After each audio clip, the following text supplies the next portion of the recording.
여러분, 카이아라고 들어보셨나요? 국토교통 분야의 미래 성장 동력을 찾는 일을 하는 국가기관이에요. 여기서 우리건설 이야기에 메일이 왔습니다.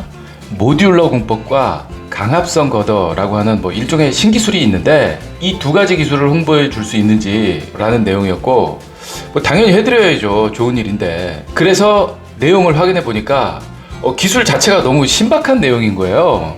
컨텐츠를 제공해 주셔서 오히려 제가 감사하게 됐습니다.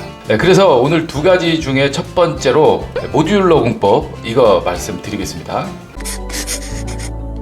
모듈러 공법은 집을 공장에서 만드는 거예요. 표준화된 실내 공간을 모듈러 형태로 공장에서 제작해서 운반한 다음에 현장에서는 조립만 하는 공법인 건데, 이게 장점이 엄청 많아요. 그래서 이게 카이아의 국토교통 R&D 우수 성과 중 하나로 뽑힐 정도였어요. 이게 또 보면 우리나라가 날씨의 영향을 많이 받잖아요. 겨울에 공사하려면 이렇게 해야 되거든요. 한 동 전체를 천막으로 그냥 막 다 폭 뒤집어 씌워가지고 저 안에서 열풍기 돌리면서 보온 양생시키고 있는 건데, 여름도 마찬가지예요. 저렇게 기초 타설하다가 비가 쏟아지면 레미콘 품질이 어떻게 되겠습니까? 거기다가 그냥 먼지 나고 시끄럽고 냄새 나고, 그러니까 주변에 사는 분들이 가만히 있질 않아요. 그런데 이런 불쾌할 수밖에 없는 여러 공정의 일들이, 이게 만약에 공장에서 모조리 다 제작이 된다면 주변의 민원인들한테도 당연히 좋은 일인 거고, 특히 현장 입장에서 보면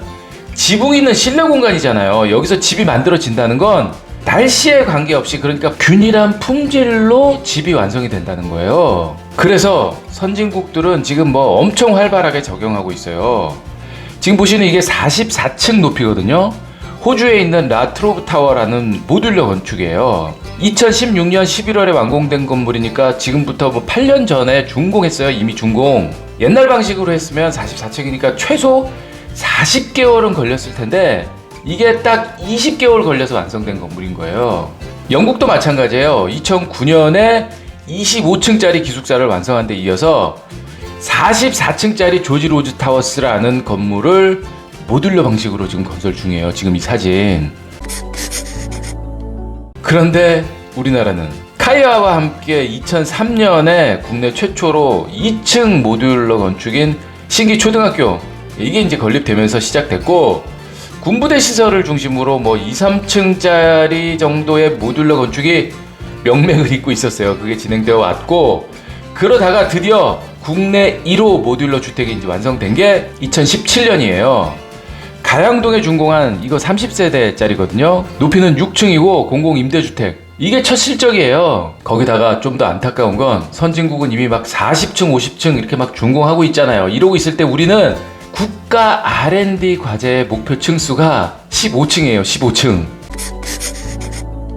이게 왜 우리한테 지금 더 절실하냐면, 건설 현장에서의 숙련된 기술자 부족 문제가 이게 엄청 심각하거든요. 기존 건축물은 숙련도가 뛰어난 사람이 맞느냐 초보자가 맞느냐에 따라서 품질이 좌우되게 돼 있어요. 그래서 전혀 예상치 못한 하자가 뻥뻥 발생하기도 하는데, 거기다가 사회적인 이슈를 봐도 우리나라 지금 현재 1, 2인 가구 비중이 엄청나게 늘고 있잖아요. 그들이 몰리는 곳에 좀 저렴하게, 그리고 대량으로 주택을 공급해줘야 그들도 살고 사회도 돌아가고 그럴 거잖아요. 그리고 올림픽, 엑스포 이런 국가 행사가 있으면 일시적으로 대규모 숙박시설이 필요하잖아요. 그런데 이런 곳은 빨리 짓기도 해야 되지만 행사가 끝나고 나면 또 이것도 해체해야 되는데, 친환경적으로 문제없이 설치와 해체가 진행될 수 있는 모듈러 건축, 이게 딱이에요. 그래서 실제로 평창 동계올림픽 때 4층짜리 300실 규모의 미디어 레지던스, 얘가 바로 이 모듈러 방식으로 건축했거든요. 그런데 이렇게 좋은 게 왜 아직까지 우리나라에선 확대가 안 되었냐? 두 가지 이유가 있습니다. 기술적인 문제 하나랑 인식의 문제 하나랑.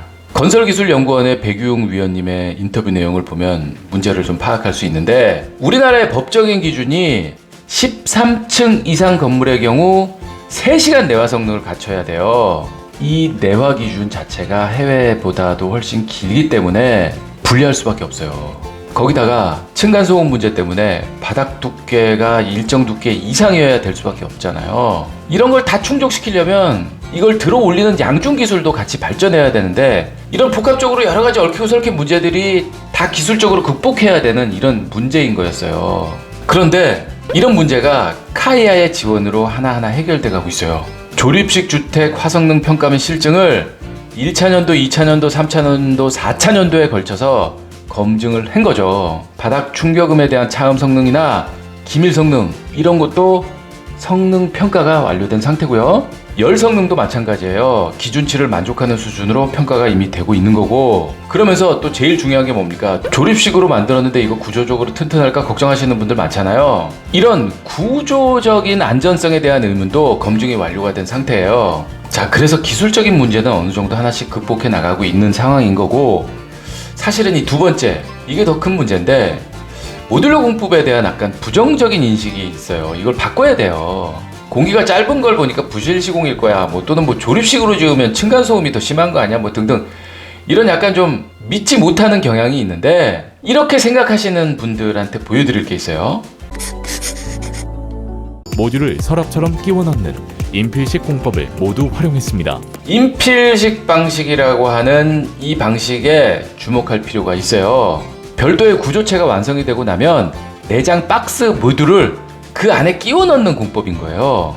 그러니까 공장 제작이 저게 무려 90%가 넘기도 하고, 일반적인 RC 대비 공기 단축률이 절반밖에 안 돼요. 50%나 공기를 단축할 수 있는 거죠. 어쩌면 이런 방식이 기존의 우리 사회의 큰 골칫거리인 층간소음 문제를 해결해 줄 수 있는 방식으로 발전할지도 모르겠다라는 생각이 저는 들어요. 지금 보시는 게 천안의 지상 6층 총 40세대를 실제로 인필 방식으로 지은 사례거든요. 공사 기간이 8.7개월 걸렸고요. 공장에서 제작한 공장 제작률이 92%나 되는 굉장히 우수한 사례예요. 이 정도면. 이뿐만이 아니에요. 카이아와 함께 국내 R&D 사업으로 진행된 용인시 행복 모듈러 주택, 기존의 모듈러 주택의 경우 3시간 이상의 내외 기준을 충족하지 못해서 12층을 넘지 못했어요.